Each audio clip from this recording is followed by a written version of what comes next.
Okay, so tonight you're with me while I cook dinner. I had a snack already because I don't like to cook while I'm hungry. I know most people prefer to cook and then eat, but I prefer to eat and then cook.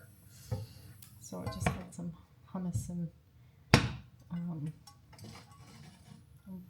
bread, but now I'm making my version of fast food, which is like stir fry. Yeah. So, what do I feel to ramble on to you about today?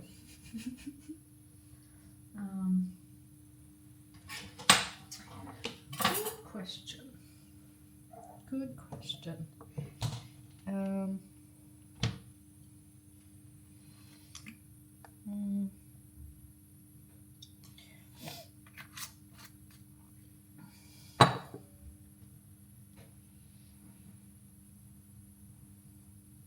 It's funny how sometimes it's like I'll have all these things that I want to say beforehand, and I'll tell myself, let that go and just see what comes during.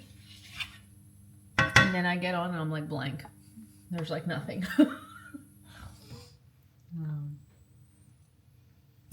Yeah. Wonder if that ever happens to you. Oh, I did think earlier about how this is, I guess, not that much different than people watching reality shows. You know, so if you're one of those people that enjoys watching reality shows, like the voyeur and the exhibitionist are two sides of the same coin. And whilst I would have never considered myself an exhibitionist, I would probably be more on that side than the voyeur side.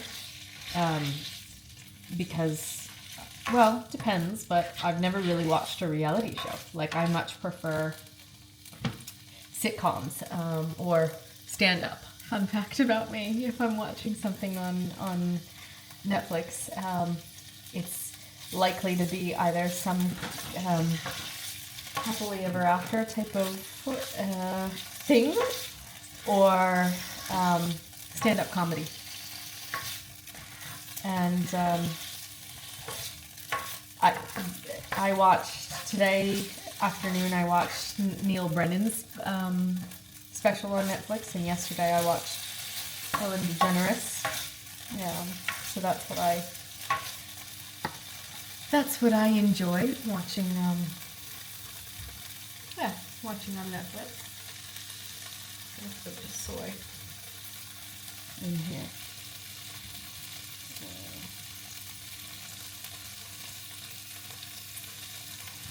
I'm frying up tofu for this stir fry.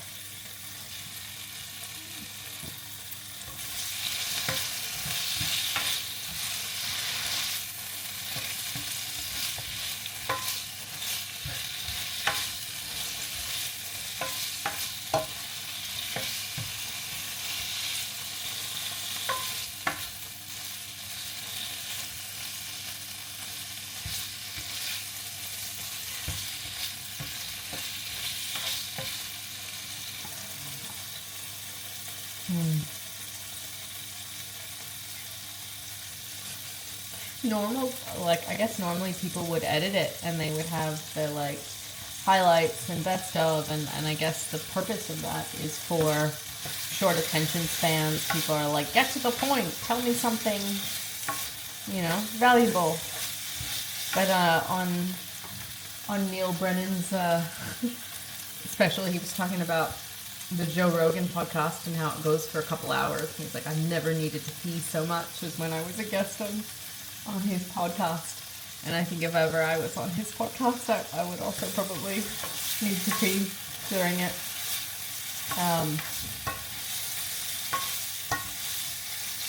And I wonder if it's just one of those like constantly like chat, or if there's like natural pauses to just feel for what else arises.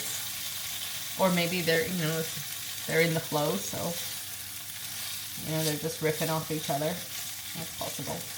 I don't know. I've never listen to it. I've never listened to the Joe Rogan podcast. My bestie Martin wants to start a podcast with me called Spiritual Wanksters. And I think it'd be really fun.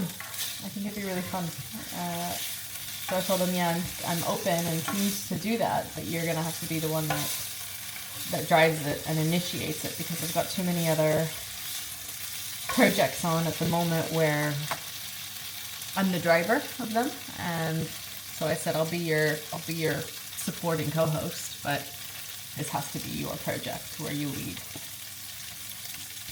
So, and I left it with him.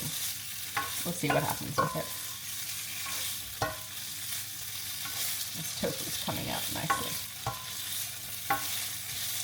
Who doesn't love a bit of fried tofu? Well, lots of people don't love a bit of fried tofu. A lot of it's very processed these days. But this is the organic, non-GMO good stuff, I believe.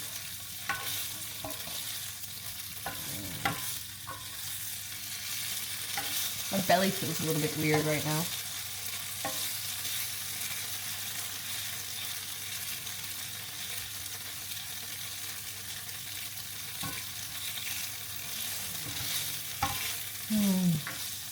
I think, yeah, it's just hungry weird.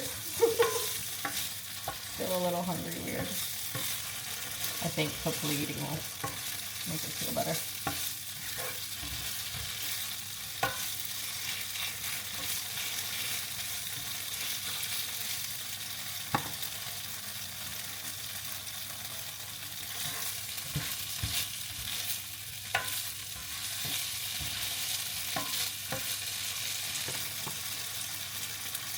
Right. I'm veggies.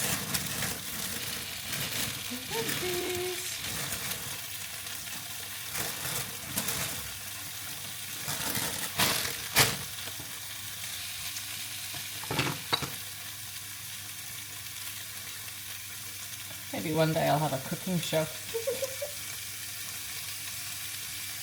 I'm amused at the thought of that.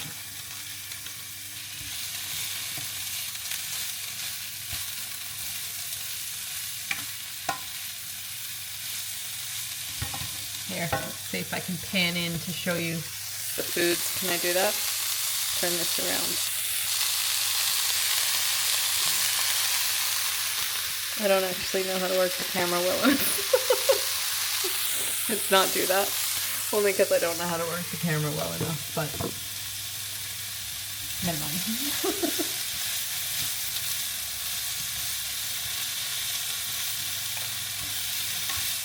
Yeah.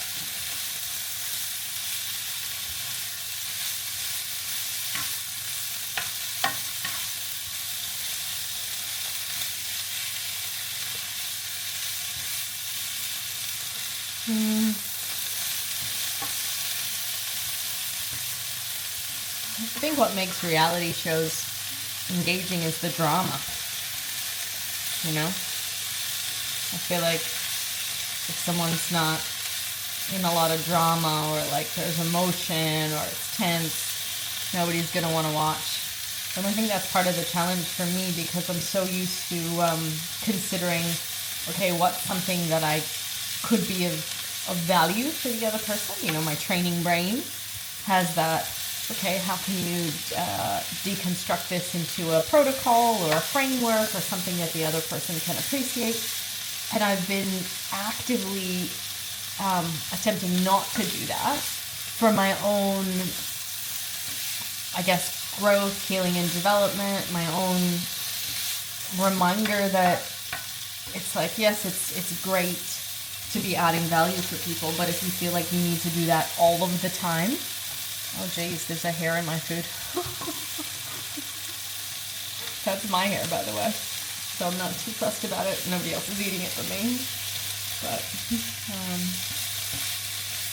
yeah, some people get really weirded out by hair in their food, but I'm like, it's just hair. Anyway, this looks like it's sufficiently done, I think.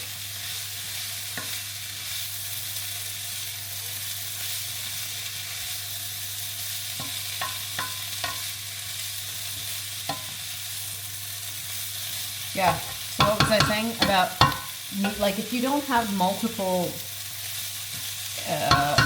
possibilities, then you don't actually have choice. You know, you think you have choice, but you don't. Like, it's just, this is the way I do things. There's no real choice there. So for me,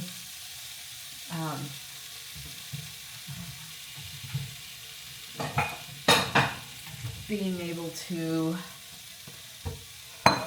do things, like, sometimes I can just, let myself be, you know, as this project is about, seen in the mess. It's not about adding value. Like, it's the genuinely, like, I don't care. If you watch, great. You know, if you don't, that's also great.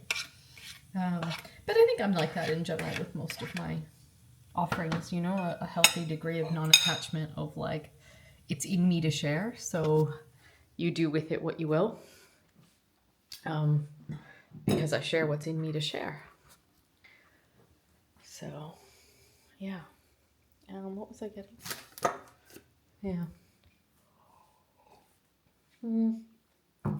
I think I want to eat in silence. Yeah. I think I just want to sit and eat. And